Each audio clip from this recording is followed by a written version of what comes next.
Hey guys, it's Brian here. We started a new Facebook group and you're all invited. Just search for the Grand Canyon Hiker Dude Show and we'll let you in, and you can join in on the conversation or ask questions or share your experiences of all things Grand Canyon. That's the Grand Canyon Hiker Dude Show Facebook group. Please join today. Now on to the show.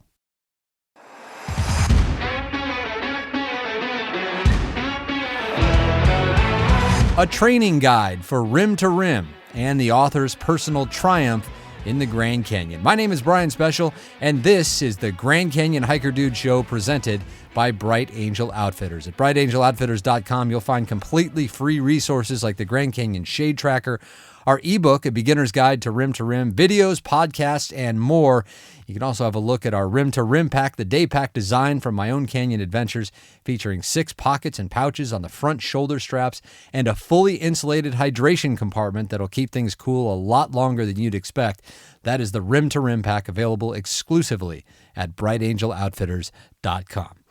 All right, today, the story of Alicia Caine, a mom, an entrepreneur, and an author from Texas who has written a book on training for rim to rim that is just fabulous. It's called Conquer the Canyon, Rim to Rim in a Day, a first-timer's 16-week training plan. And you can find it exclusively on Amazon. I think I paid about $12 for it, so it is well worth it and so needed in the Grand Canyon hiking community, where there's plenty of information out there, but not many sources that are consolidated like this is, where you can grab a book with a training program laid out for you, which you can then use as a starting point or even a foundation for your rim-to-rim journey. So this kind of book is just a fantastic resource. There's a link to it in the show notes. And now we meet the author, Alicia Caine, and go behind the scenes to tell her inspiring story. This is the Grand Canyon Hiker Dude Show, presented by Bright Angel Outfitters.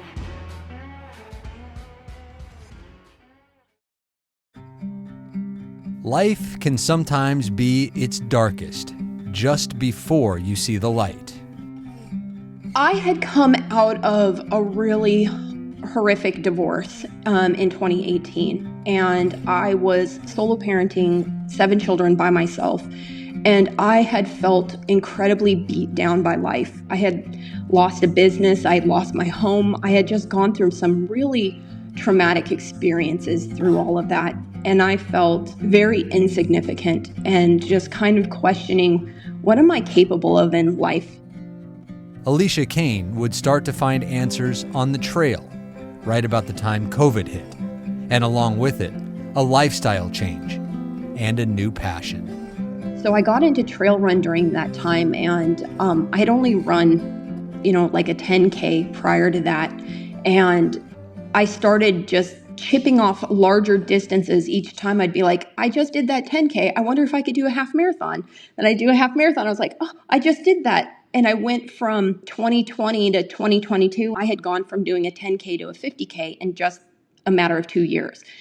And I was just gradually building my confidence in myself and my capabilities. In 2022, the next big goal, the big ditch, the Grand Canyon, and the iconic rim to rim. I love in the book how candid you are about your experience and ultimately what led to you writing this book. You said that you were coming off of a 50K trail race, which is 32 miles if you don't want to do the math. And you thought that doing a rim to rim should be pretty easy because you were obviously trained and you're obviously in great shape. But how was that first rim to rim experience for you? I mean, it was literally the hardest thing I've ever done. I mean, it was brutal in every possible way, and it was very unexpected in that way, but it was also incredibly beautiful and empowering, just because 50Ks have their own mental thing that you have to work through, and you have, time on your feet, which I'm not a fast runner. So, my 50K was 6 hours and 30 minutes. So that's still a long time to be on your feet. So I figured, if I could do, 32 miles, I should be able to do rim to rim, no problem. And it was about double the time. And I was not prepared for how hard that is to be on your feet that long, and the mental, just the mental challenges of that. And so it was incredibly brutal, but it was just an incredibly empowering experience at the same time. Yeah, you said it was an unexpected struggle. So what did you expect as a newbie coming into it? I don't know if you'd been to the canyon before, if it was your first time laying eyes on the canyon. So the experience ultimately was unexpected, but what did you expect beforehand? I expected that I would handle it better. I think that's what I expected. I had never seen the canyon before. And so it wasn't that I had any preparation for it. So that in itself was just jaw dropping, being in the middle of that. I started in the dark, and then when the light started coming on, the sun's out, I was just like, oh my gosh, I feel so small. I think that was just kind of just that overwhelm of like, what did I just get myself into? Because in most of the races I've done it in the trees, and you kind of forget about the distance. And seeing that all and the vastness of it, it was just very emotionally overwhelming when just getting to see it. And I was like, what did I just get myself into? What she and her best friend, Darren, had gotten themselves into was a north to south, rim to rim, a route that would take them more than 24 miles from the North Kaibab trailhead, past Phantom Ranch, across the Colorado, and up Bright Angel Trail to the South Rim. So after a night at Mather Campground on the South Rim, Alicia and Darren took the Trans-Canyon shuttle to the North Rim, where they stayed the night at Kaibab Lodge. Then, before dawn the next morning, they were on another shuttle for about a 12-mile ride to the North Kaibab trailhead. And by this time, Alicia had figured out that the logistics of a rim-to-rim hike can be just as daunting as the hike itself.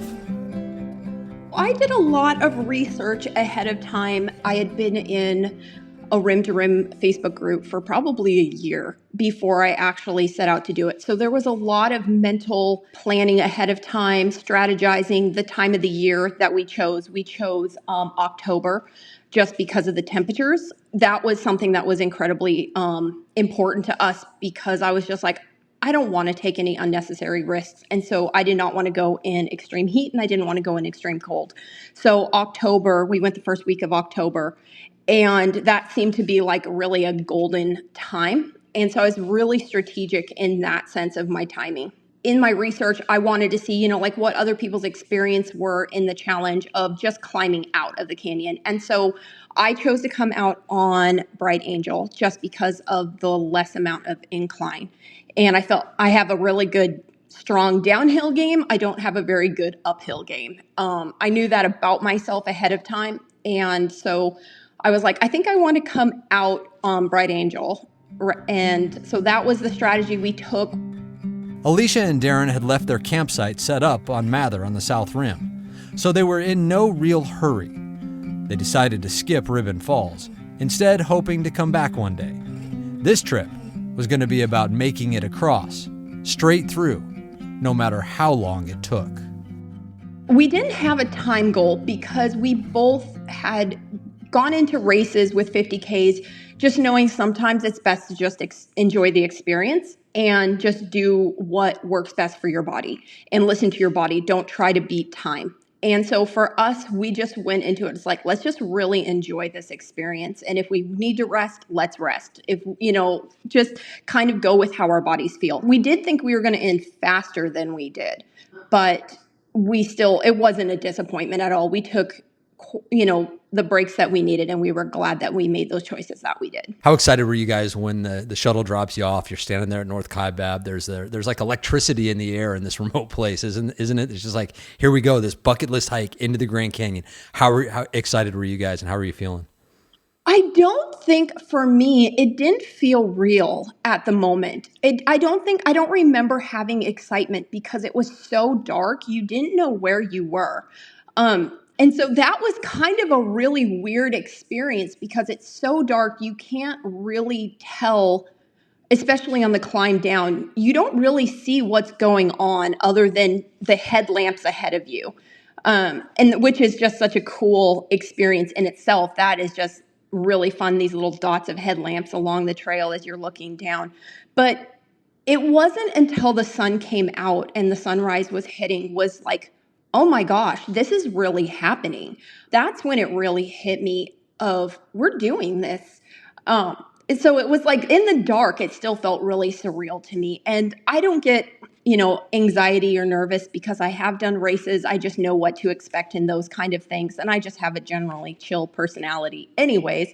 But just the vastness of it all when the sun came up, it was just such a thrill of being like, oh my gosh, I can't believe I'm getting to experience this. It was So that's when the adrenaline hit. That's when it really started to hit. And at that point I still feel amazing. And it was at the end was when it, was like, I wish I had adrenaline to get me out. And like looking over the edges, my stomach would get a little a little lurchy at times where I feel like, oh my, that's far down to go still. But you never feel like you're unsafe, right? No, never. No, that's what I was surprised by. I thought I was going to feel a lot more vulnerable than I did. So yeah, that was a surprising element was like, yeah, I don't think I ever felt unsafe at all, especially that considering that the weather temps, I think I probably would have felt unsafe in hotter temperatures or, much colder, but no, I never felt unsafe. When did you start to, maybe wonder to yourself or say to yourself, wow, this might be a little bit tougher than we thought it was going to be? It didn't hit for me.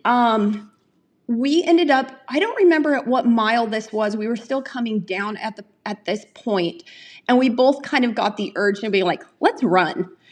And so we just started running, and I couldn't tell you, it felt like 2 miles that we ran down for. It might have only been a half a mile. I don't know. It felt long, but it felt wonderful to me because I love downhill running.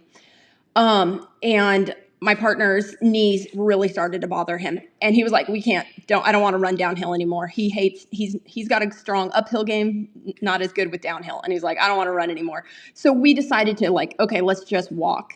And so he was starting to feel a little taxed earlier than I did. When we were at Phantom Ranch, I think we both felt really good at that point. We got in the water to cool our feet. It felt amazing. We probably took an hour break, chugged tons of lemonade. And that part was really nice and relaxing. We stayed longer than we anticipated, but it just felt really good to take that mental break, that physical break, refuel. And then we headed out. After that, my body didn't hit a wall until mile 19. And that's when I really started to struggle. It was definitely when things started to go more up. It was when I was just like, okay, I'm starting to feel really fatigued. Ah, yes, mile 19 of 24. That would put Alicia and Darren just about to Havasupai Gardens, which is 4.5 miles and just over 3,000 vertical feet below the south rim. That's the point the climb is about to get very intense. On legs that have already been pounded by the long downhill on North Kaibab, and have just finished the slog up the notorious Devil's Corkscrew on Bright Angel. This is not what you'd call the Canyon's happy zone. Just the reality is, it's just a lot of it is just hard for everybody coming out. Like no matter how prepared you are, no one comes out. Well, I don't think very many people come out just finishing it going, that was amazing. No matter who you are, what your training is, those last few miles are just really hard no matter what. Yeah, I would say the last 3 for sure, the most infamous miles in the canyon. The last 3 miles of Bright Angel are harder or as hard as anything on South Kaibab, anything on North Kaibab. Yeah, you don't see a lot of smiling, happy faces on the people coming up at the end of a rim to rim. So you certainly found that out, huh? Oh, absolutely. So you guys finally get out, and I mean, how did it feel when you finally step out? Because at the end of Bright Angel, I mean, when you step out. You're basically on the trail, and then you're on pavement, and there's everybody around you, and there's nowhere else to go. So weird. How'd that feel at the end? Yeah, right? That's such a weird experience. And I mean, when I say I hit a wall, and it was a lot physical, but a lot emotional and mental. just really wanting to give up. And that was a really hard struggle to push myself those last few miles of being like, I don't want to be here. I don't want to do this. I don't want to finish. And I related a lot for, some women would understand is how you feel in the last stage of childbirth, where you just don't want to be there anymore. You don't want to do this. You tap out, and it's a really hard struggle to stay engaged and push yourself when you've mentally already given up. So what do you do to push through it? There's really nothing else you can do but go. Because you could give up. I don't know what that would look like. I don't know how many people have just given up on the last 3 miles. Like, what happens? I don't know. I think everybody just eventually gets to that point. It's amazing how much community happens where people will see you struggling. And, people you might have passed earlier is now passing you. And they're just like, hey, don't give up. Keep going. You're almost there. So there's a lot of encouragement that you get on the trail that I thought was really beautiful, of how many people were going through similar things and also struggling. And you maybe had encouraged them previously, and they're coming back, and they're now finally, they've got their groove and they're passing you, and they're like, hey, you're not that much further. You can keep doing this. You got this. That was incredibly helpful. Having a partner there with me was hugely important. I don't know if I would have enjoyed it quite as much if I would have done it by myself. I know there's a lot of people who love to do it by themselves. I know for myself is I need somebody there for me to kind of like cheer me on and remind me of my strength, because I'm not so great about that myself. And so that was really important, having someone that's like, okay, I'm going to let you rest for 5 minutes, but no more. Okay, 5 minutes up, let's go. Like allowing that time to kind of like mentally, pull yourself together. And then just having an end point. You're like, okay, well, I'll let you pull yourself together, but you only have 5 minutes, and then we're going. Because it's really hard to just get yourself to be like, okay, let's go. So giving yourself like countdowns, like time it off if that's what you need, to be like, okay, I'm going to give myself this break. Even though I just took a break 10 minutes ago, I'm going to take another break, but I'm going to give myself, 5 minutes, and then I'm going to go. And then I'll count for, like 100 steps. And so I would just give myself little milestones of being like, I just go 100 steps and then take another break. And it seemed kind of silly at that time of like, why am I giving myself such small milestones? Because I felt like I was capable of so much more. But at that time, that's just what I had left in me. Alicia and Darren finished in right around 12 hours, physically and emotionally spent. And almost immediately, Alicia was ready not just to start planning another trip, but to help others excel at theirs. Not long after you surfaced, or maybe this happened while you were hiking, I don't know, but at some point, Alicia decided that she was going to write a book on her experience. And not really a book on her experience as much as it is a book to help you with your experience. It's called Conquer the Canyon, Rim to Rim in a Day, a first-timer's 16-week training plan. When did the idea come that you were going to write about this experience and try to help others, Alicia? It actually kind of hit me when I was in my training process, because I was really having a hard time finding just one source of information that could give me everything I needed. And I was wasting a lot of time just researching and cobbling together opinions. And, it's just like everyone, in a rim to rim group, there's a phenomenal amount of information, like everything you need to know, but it would take a lot of time being able to research it and digest it. And then you're like, remember it and put it all together. And I'm very much a planner. And so I found that I was like, this is kind of frustrating, where I just want someone to hand me something and be like, just do this. I'm very much a just do this kind of person. And there wasn't anything out there that was just one solid, just do this. You don't need any other information. This is all you need.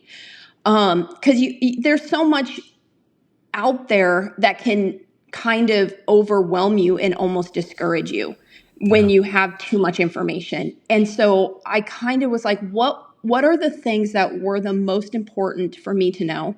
And then after I was done, what things do I wish I would have known that were very critically important, that could have changed my experience? And so I pretty much wrote that book for me, where I was like, if I do this again, I want to remember everything. I wasn't planning on going out and, writing a book for thousands of people. I was mostly writing a book for me. And what do I want to remember? Also, if I wanted my children, if I wanted to hand this experience down to my children, here's what you need to know. Here's how to do it like what I did. And so I was kind of more self-focused in that sense of writing this. And then after I was done, I came out and I was like, man, there was some information I really wish I would have listened better to. It's like people throw stuff out there and you're like, okay, sounds good. And then you don't really understand until you go through it, really what is the most critically important information, but also knowing your body, because some of the information might apply to somebody, but it might not apply to you because of the way your body performs. So there was that's pretty much what I came down to, is what is the most critically important things that I would want to share with somebody that would really equip them for the journey, but also the confidence boosting that you don't have to be in the best shape. You don't have to have the best training. Like really anybody could do this. But you have to go into it well prepared mentally. And yes, physically is important, but I think the mental side of things is just as critically important as the physical side of knowing what to expect. And so you aren't making any life-threatening decisions. And that there's a lot of risks that you can take. And we see, the deaths that happen in the canyon, that it's a very important thing to consider is, what are the risks that could be involved in being prepared for those? I think what's so great about this book is, yes, it's a hand me a guide and show me what to do when it comes to preparing to hike the canyon. If you need the training plan, if you're a flatlander, if you live in a place where there aren't any mountains, it lays out an entire 16-week program that you can follow or maybe customize just a little bit to where you live. You could just make it, you can kind of customize it and make it your own for whatever situation you happen to be in, which is fantastic. But on top of that, what I like about this even better is that's not only what this book is. This book is full of personal anecdotes. It's full of details about your experience in the canyon. It talks about what you wish you would have done differently, what you could have done better, things you wish you knew. And it tells it in a way, it's great storytelling. It tells it in a way that you're engaged the entire time, and it's not just reading a training plan. So I think it's just a fantastic thing for someone to pick up if they are considering hiking the canyon, because like you said, there is so much information out there, and it's really hard to sift through it all and put together your own plan, because there's a lot of opinions out there. Sometimes you just need someone to hand you something, like you said, Alicia, and just say, here, do this. You want to customize it a little bit? Great. But this will help you if you just pick it up. It's kind of like one of those things. Take the first step, buy this book, listen to the podcast, get in the Facebook groups, and you'll be ready to hike the canyon. But again, what I love so much, you talk about the mistakes that you made, the rookie mistakes. You list them out. So let's go through those a little bit, because I think we all love hearing about this. Rookie mistake number one that you list out, Alicia: underestimating the difficulty. Yeah. And I think, I probably gave a very summarized version in the book of just not understanding exactly how difficult this was going to be.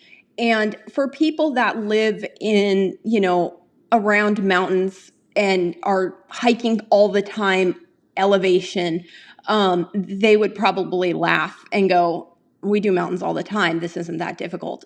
But for someone who is flatlander in Texas, and the most incline gain I'll get is probably like 300 feet. It was just kind of, you don't understand the scale so much of how big things are going up, how big things are going down, and the time involved, and just little different aspects of that. And there's just a lot of different elements that are going on all at once, where you're having to really pay attention to your fueling while you're losing track of time very easily. It's just like, are you hydrating enough? Are you fueling enough? Let's go back to what you said about being a flatlander, only having so much elevation gain that you can get in the natural terrain around you.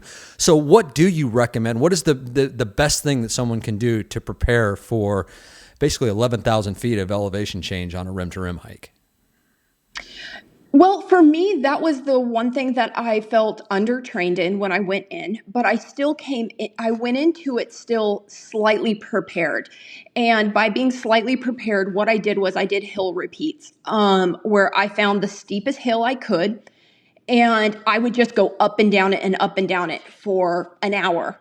And that was really valuable to me because I realized like in 1 hour I can get super exhausted but also super bored going uphill for an hour.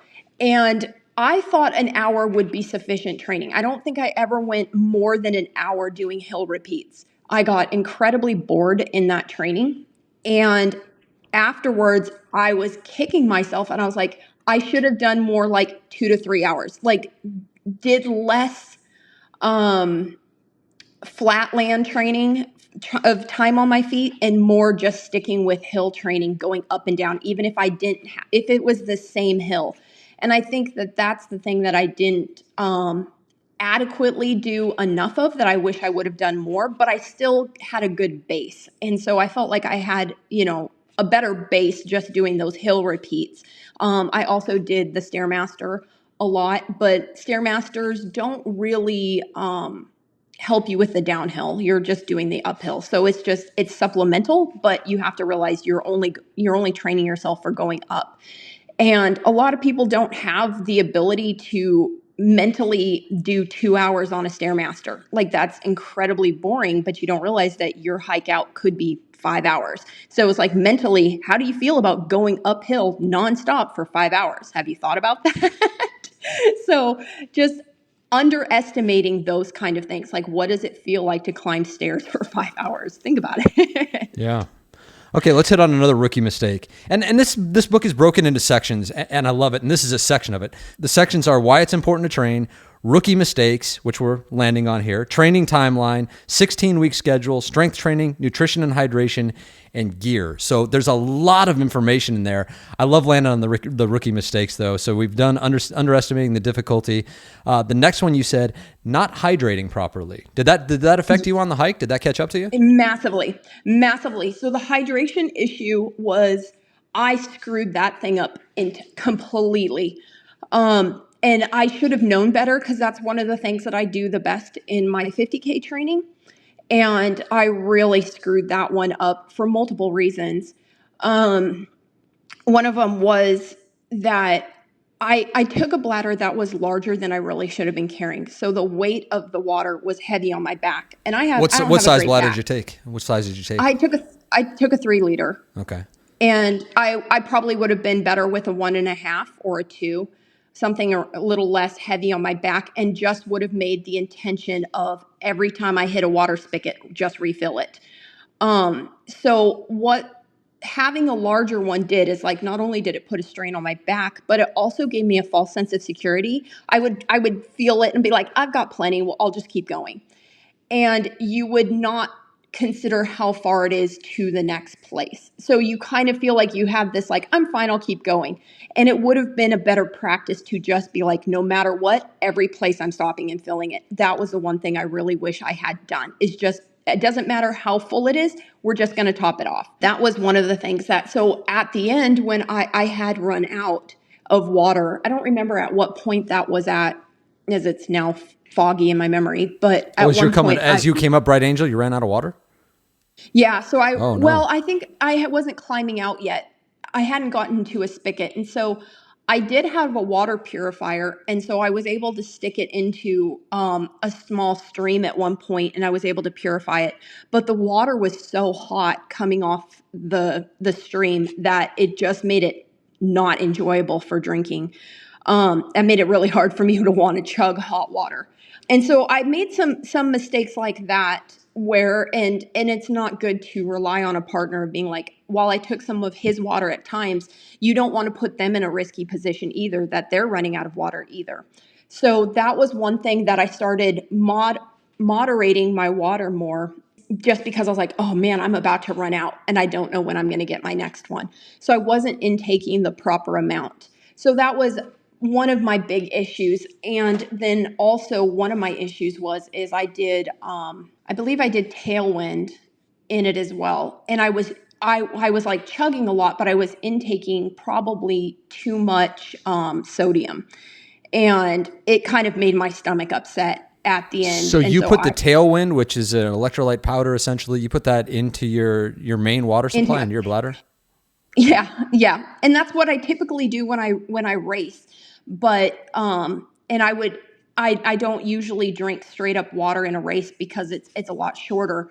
But I wasn't considering, it's just like I was just drinking that straight and I didn't have another water. So I just screwed the water situation up completely. And I wish I would have done it a little bit differently, where I would have had just pure water in my bladder and then an additional like flasks in the front that I could add electrolytes to separately. And so I definitely wish I would have adjusted that, because that definitely affected my hydration.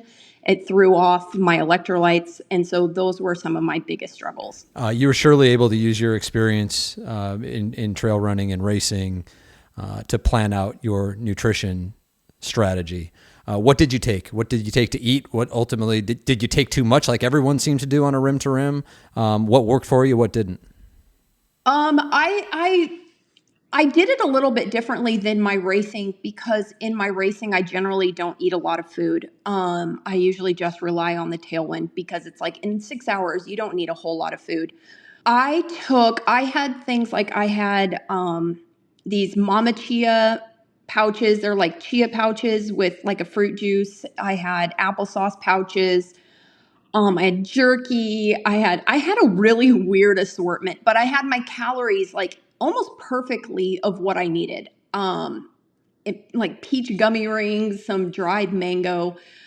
It was more, I wasn't doing it for pleasure eating. I was mostly focused on just carbohydrates. That was my biggest focus, is that I had a lot of carbohydrates, and I had a decent amount of protein, but I found that for myself, I don't need a lot of protein for endurance. I can usually push through. I know my body.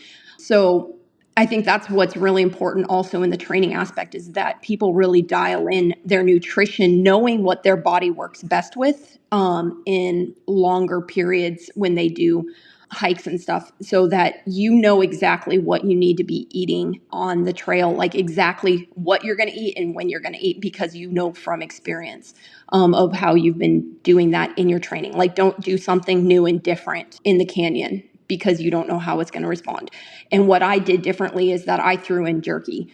And I'm not a big fan of jerky, and I should have known better that it wasn't going to be very appealing, because I'm not naturally a very big fan of it, but I felt like it would be a good thing to pack. It's nice and light. So, mentally it seemed like a good thing for me, but in reality, I had a big aversion to it at the end, and I wasn't getting in the calories I wanted, because I was like, I don't want to chew this. I'm already low on water. My mouth is dry. So I ended probably under eating, 1,000 calories, maybe two, that I should have had, because I had such an aversion to, and maybe I should have. And so in hindsight, I was like, oh, I probably should have eaten jerky the first half when I wasn't tired and I wasn't as thirsty. And I should have saved more things like the applesauce and the lighter things that you could just kind of chug easily to get in your body, and should have saved that for the last half. So you got to the point that most of us get to, that there's a certain point you reach when it becomes, I don't feel like eating anything. I don't care what it is. Get food away from me and get me out of this canyon. So you got to that point too. Such an aversion. Yeah, such an aversion. Like, I knew I needed to get it in me, and I would stick the jerky in my mouth, and I just kind of like, it would just stay in my mouth, and I'd barely just kind of like move it around. And I was like, oh, this is going to take an hour just to get this down. And then it sounds super appetizing to say, hey, I'll just wash it down with this amazing blood warm water. Yummy. Woo. Yeah. So those are the kind of things that strategically, I think it's really important to know, what are you willing to eat when you're super exhausted?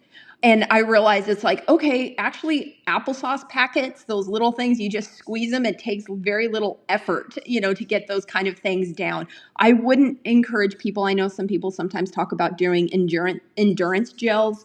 I would not do something like that because I think the high sugars could work against you and make your stomach really upset. So I would do more, like food-based things. I wouldn't do something like an endurance gel. So having gone through the rim to rim, when you finished, obviously there's a lot of time for reflection, and there's always things that you wish you would have done differently. I say no matter how many times you do rim to rim. I've done it so many times, and I think every single time it's like, why didn't I do this? Why didn't I do that? I'll do this next time. And then you do that next time and it doesn't work, or something does work. And you just never know what is going to work and what's not going to work. It's always a work in progress. But after that first one, when you're doing your reflection, what do you think is the biggest thing that you would have done differently? It was the water. I think that was the thing that really stuck in my head the longest, was the water situation, because that mentally made me very miserable. And I even knew better about water and managing. So it wasn't someone that, didn't understand the importance of hydration. It was someone who really understood the importance of hydration, but did not manage the filling up of my bladder correctly. So it's just, even doesn't matter how knowledgeable you are in, training your body in fuel, if you don't actually get the water, that little step of filling your bladder up, it just seemed like such a no-brainer. But for me, I was very nonchalant about that and really regretted that decision because it impacted me later. What do you hope more than anything else that people take away from this book, Conquer the Canyon, Rim to Rim in a Day? What do you hope people take away from it? That we are capable of so much more than we ever give ourselves credit for. Even as hard as it was when I went through that, no matter how I can, critique it and go, oh, there was this, the fact is I still did it. And there are other people that, you don't believe you're able to do something. And then you go through it and you're like, yeah, I could have done it better, but I'm also not giving myself credit that I literally did it. And there's millions of people who will never even attempt something like that. And so that's the most encouraging thing that I, hope people will walk away with, where they go into it and not feel intimidated. And that's the whole thing that I try to write in my book. It's like, don't be intimidated by this. Just be smart and be prepared. But please do not be intimidated. It's going to be really hard. But I believe that anybody is capable if they're willing to discipline themselves to, to basic training. You don't have to be a super athlete to do this training. In the book, one of the last things you said that stuck with me is you said you exited the canyon a different person. Absolutely. How so? How so? Walking out of the canyon and finishing that, it gave me so much confidence in who I was, where I was like, you can stick to a plan. You can follow things. You can be successful. You can achieve incredibly hard things, even when you are literally at the point where you don't feel like you can go on. You have so much more in you. And it came out where I was just like, I realize I limit myself in so many areas of my life and so many experiences, not just physically, but just if you can do that in one area of your life mentally, you can do it pretty much in all areas of your life. And so I started to look at every area of my life as like, where am I limiting myself? What are my limiting beliefs? And so that, it literally changed me as a person. The canyon clearly has been therapeutic to your life. It was incredibly healing. I needed to experience that for myself. And I didn't think that I didn't expect it to be healing. That was what was probably also another surprising thing, was how healing that experience would be for me, to then walk away and have the confidence to write a book believing that I had something of worth to offer to other people. I think a lot of people have phenomenal life experiences, but they never believe that they are still worthy enough to share those experiences, or that anyone would find value out of what their experience had to offer. It takes a lot of confidence to be able to say, like, hey, I just did something. I also did not do it perfectly, but I think I can still help. That's the story of Alicia Caine and her fantastic book, Conquer the Canyon, Rim to Rim in a Day, a 16-week training plan. Again, you can find it on Amazon, and I highly encourage you to grab a copy. Not only is it valuable content, but it also supports Alicia and what she is doing for the Grand Canyon hiking community. Just great stuff. Alicia, by the way, is already working on another canyon-related book, this one on hiking with kids. That's after an experience last October where she became separated from two of her teenagers for hours and spent those hours fearing the worst. Turns out everyone was okay, and the kids even said they had had the time of their lives while they were separated. Their mom, though, said she most certainly did not. Cannot even imagine. All right, Coach Arnie's back now with his training tip of the week, and fittingly, Coach is talking hydration. It's hot. That's right. It's the middle of the summer just officially started, but there's been a lot of people heading to the canyon in June, and now it's going to be July, so it's hot out there, and we've got to have some hydration strategies. And here's the issue that I have with everybody. You don't have a strategy, so let's come up with one. I have learned from some of the best, and one of the best people I have known is Dr. Tim Noakes, who wrote a wonderful book many years ago called Waterlogged. And in that book, he gave out a great tip: drink to thirst. Now, that's a strategy. What I hear from a lot of people is just drink, keep drinking. Well, that's not a great strategy. And here's a couple reasons why. Because first of all, you got to be flexible. And for those of you that are slower, that makes it even harder because you're spending more time in the heat and you're sucking down a lot of water, which will throw off your electrolytes. And then we have a whole bunch of other problems that come after that. So going too slow could be a problem. Not that I want you to go faster, but I want you to have a strategy that's flexible that will work for you. So you got to learn how to drink to thirst and know what thirst really is. And how do you learn these things, guys? If any of you have seen what I post in the groups many times, it's about practice.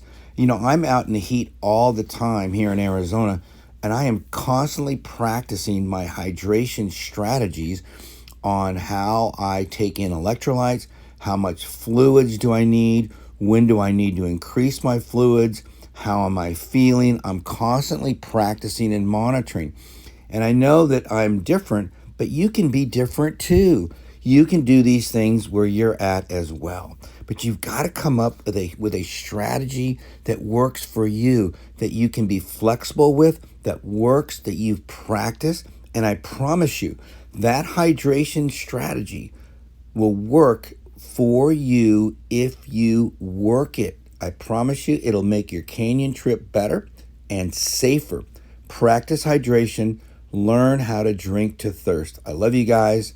And as always, if you have any questions, you can reach out to me anytime. I love you. Have a great, great week. That is our resident exercise physiologist and canyon vet, Coach Arnie Fonseca Jr. His contact information is in the show notes, and he wants to hear from you, so feel free to reach out, please. All right, folks, if you're finding value in this show, would you mind leaving us a review? That really helps us get the show in front of more people just like you who are searching for information and inspiration about taking on the canyon. We would so appreciate that. And if you want to support the show, please check out brightangeloutfitters.com and our new Rim to Rim pack, which is the 22-liter day pack designed with the canyon in mind. At Bright Angel Outfitters, we exist to help you hike your best hike. And get yourself in our Facebook group, will ya? Just search for the Grand Canyon Hiker Dude Show and get yourself in the conversation. We want to hear from you. All right, that's it for now. My name is Brian Special, encouraging you, as always, to go hike the canyon. Take that first step, embrace the journey, and when you get there, whether it's for time goals or taking your time, just hike your own hike. There is really no place like it on the planet. We'll see you next time on the Grand Canyon Hiker Dude Show, presented by Bright Angel Outfitters.